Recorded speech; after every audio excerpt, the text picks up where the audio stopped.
Get ready to improve your mindset, increase your skill set, and expand your network. Follow along as the CEO of Master Networks brings you over a decade of business networking experience. Welcome to Word of Mouth with Chaz Wilson. Summer Series featuring the Master Networks HQ staff. Today's guest is our Chief Operating Officer, Corey Baumann.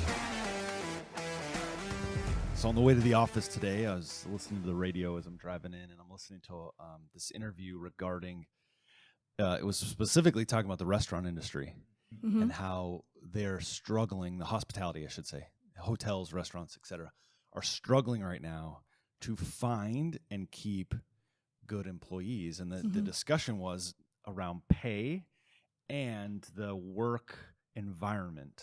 And so, Corey, you work with our team on environment. So why do you think that there's this shift right now? Why do you think that's so important? Well, so I think there's one thing that really has always been around, and that's people wanting to be a part of something that's grander than just a paycheck, right? Yeah. Like they want to come in and they don't want to just, check a box and leave. Even though some people, I feel like we might think they just want to get a paycheck. Like I feel like people want to be part of something bigger. And so I think the culture, having a strong vision, like those things are important to people now more than ever, because you're also taking them away from potentially, as you know, some unemployment or something like that they're getting. So they want to be part of something long term. So is it a balance, like it's a balance between pay and work-life balance kind of thing, right? Like sure. And certainty, I think. Going through like last year, like a lot of companies obviously went out of business, and of course, foolproofing your business, which we talk about a lot, like getting to a place where somebody's part of something that they are not comfortable, but they can see the long-term picture. They see the certainty of where the company's heading, strong vision, things like that. Well, and I think job security is more important than a lot of people give credit to. Yeah, it's just how do you know like what's secure right now, right? Especially in the economy. Like I see all these restaurants and they're just throwing money at bonuses and free meals if you work here and all kinds of and employers want to know if they have the right people too now more than ever, right? Because they want to make sure that they have those people that are committed to more probably a long-term picture. So let's talk about that, because I think that's the piece right now is like if I'm watching and looking to hire, or I'm considering right now because there's such an opportunity, out in the workforce, people are really finding good talented people is harder right now, right? So what can you do? What kind of company do up front to make sure, hey, I've got as we use quotations, the right people, right? The right people in the right role is always the key. For sure. So what are some things that you do and that we do here at Master Networks, or what should somebody listening really think about? Well, one of the big things is, I think you alluded to, is making sure people are in the right seat. But first of all, and we've talked about this before, it's bringing somebody in that has the right attitude. I think experience is good in some cases, but really finding that right person that's going to fit your culture of your company. Yeah. But if you don't have an established culture, if your employees, your team doesn't know what that culture is, then how do you even identify that to make sure you have the right people you're bringing in? So it's the attitude and then the skill set. The resume is the skill set. The attitude is how they show up. Right. And I think when you're interviewing, you've got to ask questions that get to what's the behavioral makeup and attitude mindset of this person. I was just with somebody, they were saying they interviewed for a job at the same company they work at, and they're on their 5th interview. And he said, every single person he interviewed said the exact same thing. I don't know why we have to do this. This is like all formality. We know you, whatever. Yeah. So I said, so if they already know you and they know all this stuff, what kind of questions were you getting in the interview? He said one of the interviews was, if you were a Crayola box, 64 color box of crayons, what color would you be? Yeah. And so, of course, then we're joking. We're like, well, you can't say green because that means money. You can't say red because then you have an anger issue. You can't say blue because then you're too soft. Like, what's the point of a question like that, right? Yeah. So, that's not what we're talking about, right? But we're talking about getting down to the behavioral makeup. And so how do you do that? So one of the things that we've implemented in the last, I would say, year and a half is the Predictive Index. So it's a kind of a behavioral assessment that we give to all candidates, not very early. Well, we give it very early on, but we weed out or identify, I should say, some top candidates, and then we will give that to them. And it's just an assessment that really tells us there's no right or wrong with it. It just tells us where their strengths might lie, their communication level or communication styles. And so when we sit down with them, it actually gives us a topic to talk about when we interview them. It also tends to take them to a place where they maybe have had some challenges in the past, whether it was personally or through work or through a company. And then we can kind of tackle those up front rather than it becoming a surprise later on. And how did you work through that? How did you work through this?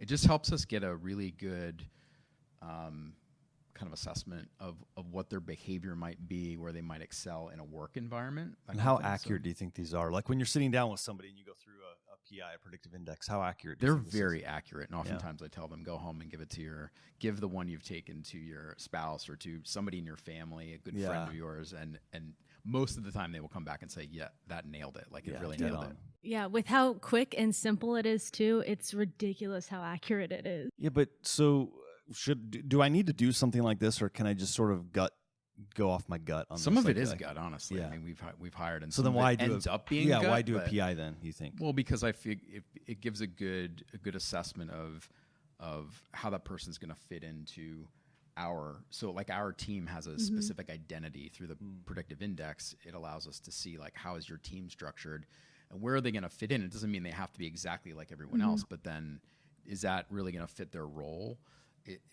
Are they going to be on a team of 3 or 4 people, or are they going to be working more by themselves? And will they excel? So do you think it like validates the gut feeling?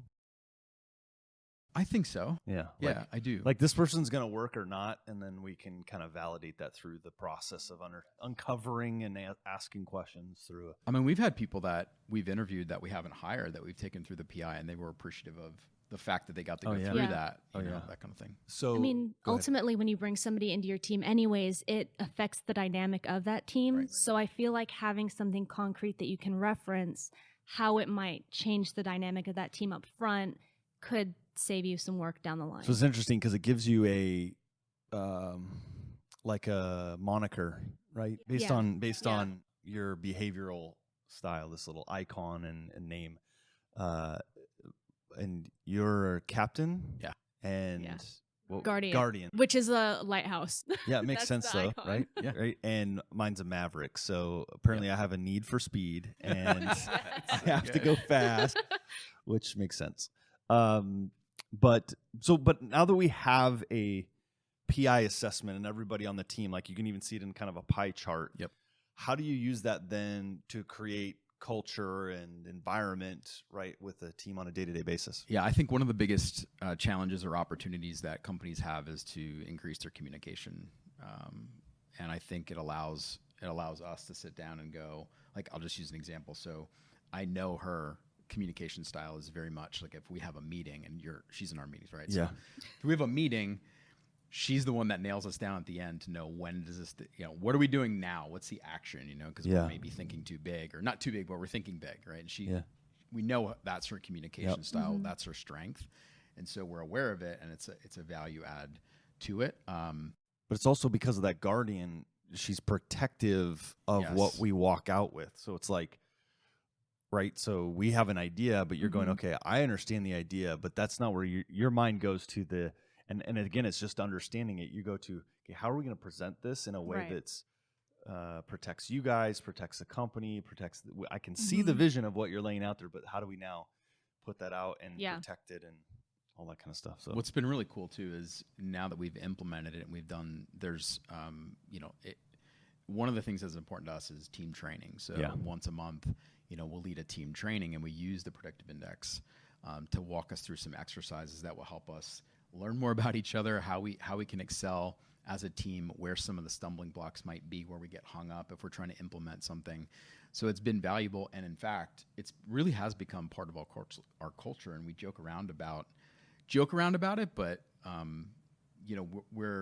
it's become part of our vocabulary, and we're aware of each other's PIs, and we'll even say, oh, that's, that might affect you in a different way because of your PI, that kind of thing. Not a negative thing, it's just an awareness. Well, and I think it leans to motivation, right? Which if you know your team's motivation, you know what drives them, you know what inspires them, it allows you to create activities, which we also do some activities around here, not just all work stuff, but on occasion we do fun stuff. Doing one tomorrow, actually. Yeah. Escape room, right? Escape room? Escape room. I don't, I've done an escape room one time. and it was interesting to say the least. So this will be interesting. Knowing our team's behavioral predictive index, what could we predict about the escape room? I was talking to somebody over the weekend, another business owner, and he's in the process of like identifying what his ideal team is, and he's having some struggles and some challenges with his employees, and they are truly just getting a paycheck. Like they're collecting a paycheck and they're leaving. And I said to him, I said, in some cases that may be the person, but in another case, like you may have to identify some of the things that you're not excelling at and be vulnerable, right? And expose those things to that person and walk through like a process. And then we talked about, setting up a training day. And I said, one of the things you might want to consider is set up your training day, but in the afternoon, do something as a team building, like fun exercise where they're able to get to know each other outside the office, where it's not such a pressure, situation too. It's important. In my experience too, if you're watching and you've got a team or you're thinking about a team, I think there is, when we talk about the 3 E's, educate, equip, and empower, right? And talk about that in Now Make Good. But there's something that's really important is when you go to equip and then empower, part of behavioral styles with people typically is like, sometimes a business owner is like, well, what's the next thing I can give my team? And a lot of times it's just autonomy. They just want the ability to make decisions and work without being like micromanaged in every aspect of everything they do. Yes, correction and improvement, that's part of life and business and so forth. But I think sometimes as business owners, some that I coach, I think the biggest challenge they have with their team is they are micromanaging every decision. And so they can't ever like have autonomy in their business. And so sometimes just stepping back and look, you hired great people. You did something maybe like a predictive index to understand their behavioral style. Now trust it and trust them and step away. Would you agree with that? I absolutely agree with that. Yeah, I think it's an important piece. And that's tough. That's tough sometimes. It's hard. For sure. Depending on, like, I know my PI style sometimes is very direct and results driven. And so like if the result doesn't happen quick enough, sometimes right? It's just part of it. And that's, but to your point, you have to trust your people. Yeah. And we always say this, but you have to trust that maybe if it was something you were doing before, and if they take that on, you've leveraged, you trusted them with that. And they may not do it even exactly like you did it. And in fact, they're probably going to do it better than you did it. You just have to trust that. So to kind of wrap, what's one tip you would give a business owner right now who is in trying to navigate the economy right now of hiring people? I mean, it's just an interesting, you got to be creative. What's a tip that you would give somebody right now in the hiring process or scaling the team they have? Yeah, I would say be patient with that process in the beginning. That's one thing that we've learned over the years is be very patient in the beginning. Yeah. Have urgency, like allow them and set clear expectations when somebody's going through an interview process of what the next step is. So explain what you mean when you say be patient but have urgency. What do you mean? Well, be patient, but have urgency with the fact that there is really good people out there looking for opportunities. Be urgent in your intentionality of finding somebody, but when you find candidates, be patient through the process. Right. Build a strong process, but then like trust that process. Yeah. Don't. Oftentimes people hire because they're hiring out of pain. They've already needed that person probably 6 months ago. True. And then they go out and just get somebody to fill a gap, and it's not the right person. And then they hire and they fire and hire. And like, that's just, it's not a win-win for anybody. You spend a lot of time and money doing that. So be patient up front, even if it takes you a little bit longer than you wanted it to. Make sure you have the right person, or be as close to that as finding the right person as you think you can be, and just have a clear process. Help them understand what that process is. Don't leave any question marks. If you're bringing somebody in, tell them it's going to be an hour meeting, and the next step is this. That kind of thing. It's just people appreciate that. I agree. I think it's important, and understanding the process of getting the role before the person. Know what role you're hiring to before you're out looking for that person. Otherwise, you just go, oh, this is a great person. Now I got to figure out what the role is. Right? It becomes more work for you that way. Yeah, know the role first. So, and if you have a team, if you don't, then that's another thing. But if you have a team already, involve others in your team as a part of that interview process. Yeah, because someone might have a conversation that you didn't have. Yeah. We've had that experience before. We have. Yes. And in fact, I think it saved us in some cases. I think so. Corey, appreciate the insights today. Do we have a question for today? Yeah. We do have a question. Let Corey answer first.